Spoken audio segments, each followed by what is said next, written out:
Think about you being on your deathbed, dying, and knowing full well that you have not lived up to your potential. Knowing that you've wasted years of your life jerking off to pixels on a screen, scrolling, eating garbage food, and breaking promises to yourself. My name is Jibreal Khan, and I once used to be this person who had no discipline whatsoever and would live his life pursuing instant pleasures. What ended up happening was that I felt depressed and I lost all motivation for life, and I could see the trajectory of my life going down. But that isn't how my story ends. I was able to flip my life around 180 degrees. From this person who was a total academic failure to someone now working as a software engineer at Fortune 500 companies. From being someone who was like a serial procrastinator and would do nothing productive, to now being someone who reads multiple books a month, lifts weights, works on a side hustle, trains martial arts 6 days a week. And the best part is that I was able to do these things consistently without the requirement of any form of external motivation. Now, my personal transformation didn't happen overnight. It actually took me 6 years of trial and error and learning new information to make this thing possible. By the end of this video, you are going to be equipped with the right tools to make your transformation significantly faster than I made mine.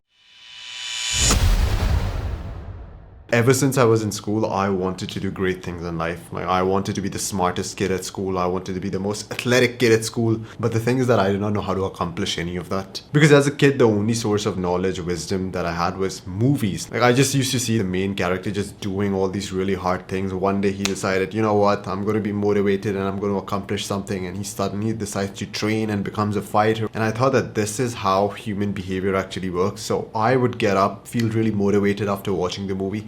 And for the next 3 or 4 days, I used to be like really productive. But the thing is that after 3 or 4 days, this motivation used to run out and I used to just default back to my old habits. And this cycle went on for years and years. I would get motivated after watching something motivational, attempt to do that thing for like 3 or 4 days, eventually lose motivation and then stop doing it. That is when I finally understood this principle that motivation is a limited resource and you cannot just live your life purely based on raw motivation because it's going to run out eventually. Then the biggest question to me became, okay, if I cannot rely purely on motivation to live my life, what is it that I can rely on? What tool do I use to get me through the hard days? The answer that you are looking for is systems. Systems are basically planned ways of doing things. So now instead of me just waking up and relying on raw motivation to do things, I would now create systems to achieve my goals. The very first system that I created back then was a system for me to accomplish good grades. Like previously, before creating systems, I would just wake up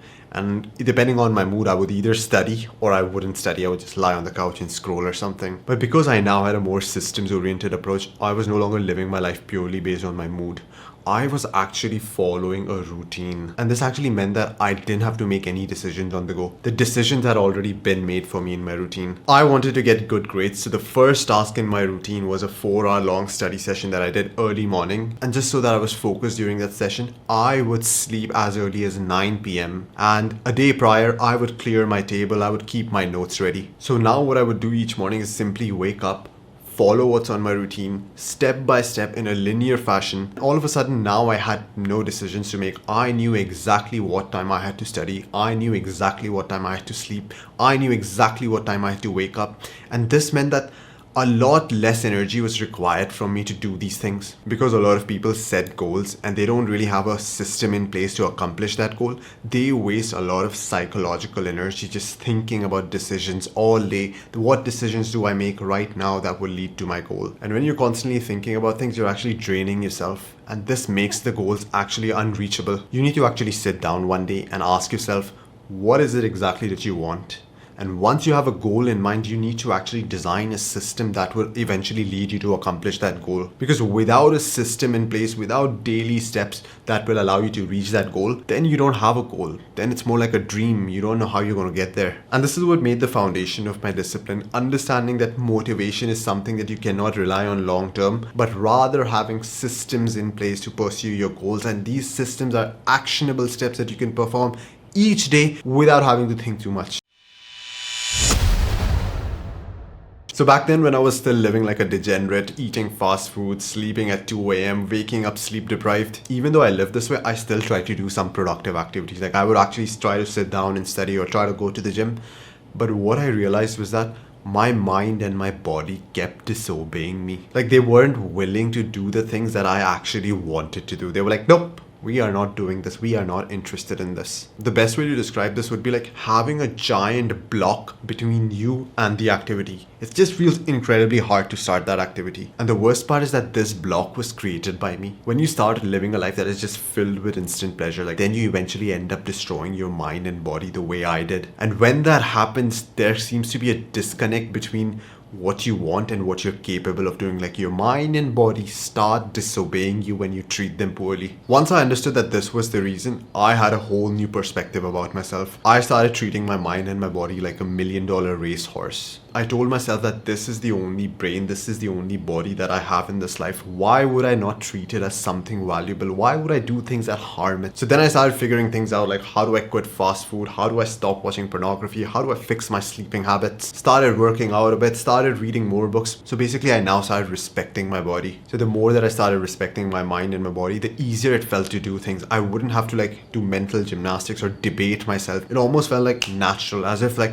the activity was pulling me towards it and my mind and body were like, let's go. The respect that you have for your mind and body should be reflected in your routine. In my routine, I was expected to sleep at 9 p.m. That is how early I went to bed, because I knew my brain needed that rest and I needed to wake up fresh so that I can actually focus on things. For this, I had to give up plenty of late night dinners. Also, I started eating really clean food. I knew if I'm eating garbage, fast food, it's going to cause me brain fog, inflammation, and then your body's going to stop taking orders. I'd even uninstalled all these social media apps from my phone because I knew if I had them, I would eventually end up scrolling and shortening my attention span. So if you truly want to build this long-lasting discipline, you have to get rid of all these sources of instant pleasure and start respecting your body. Start treating your body like a $1 million racehorse. And to me, this is the truest form of self-love that a person can give himself.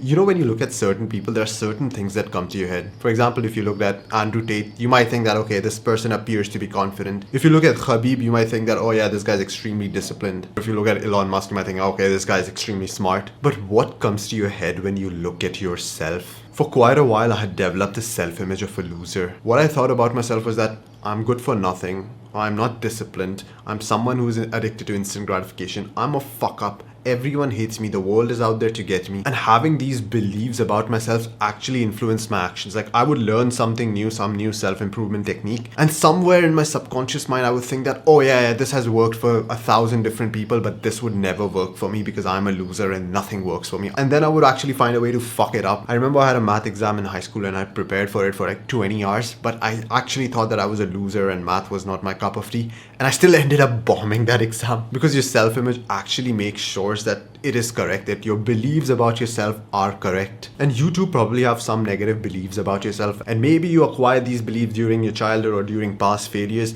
However, these beliefs stuck with you forever and ever, and they might be just weighing you down, because if you are someone who wasn't a very disciplined person in the past, it's very, very likely that you have convinced yourself that discipline is not your cup of tea, consistency is not your cup of tea, you can never self-improve, you're a loser. So what I had to do to break these limiting beliefs was that I actually had to become a lawyer for myself. Like you have to come up with evidence-based justifications for your past failures and why did you fuck up and how you're not a indisciplined person. Once I started telling myself that, hey, I am disciplined, hey, I am consistent, I started acting like this sort of person. And once you start collecting a bit of evidence, like you are actually following your routine, you're actually taking things off your to-do list, all this evidence will now be used to reinforce this positive self-image that you actually are a disciplined person and this is your bread and butter and this is what you do.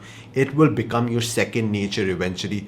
So initially, you actually have to fake it and eventually you are going to be that person. The best analogy is that of sleep. Like imagine this, you actually have to pretend to fall asleep in order to actually fall asleep. And this is exactly how things go with self-image. You have to pretend to be a disciplined person before you actually become one naturally. And initially you might have some imposter syndrome when you're like following your routine or quitting bad habits. This is not something what I do, and you might like try to bring yourself down, but no, lie to yourself. Convince yourself that you're exactly the sort of a man that stays disciplined, that stays consistent, that does not need instant pleasure at all. If you would like to work with me to build you a strong foundation for discipline, then make sure that you click on the link in the description and book a one-on-one call with me. In this call, we'll discuss where you are currently in life, what exactly are your goals, and how I can help you achieve them.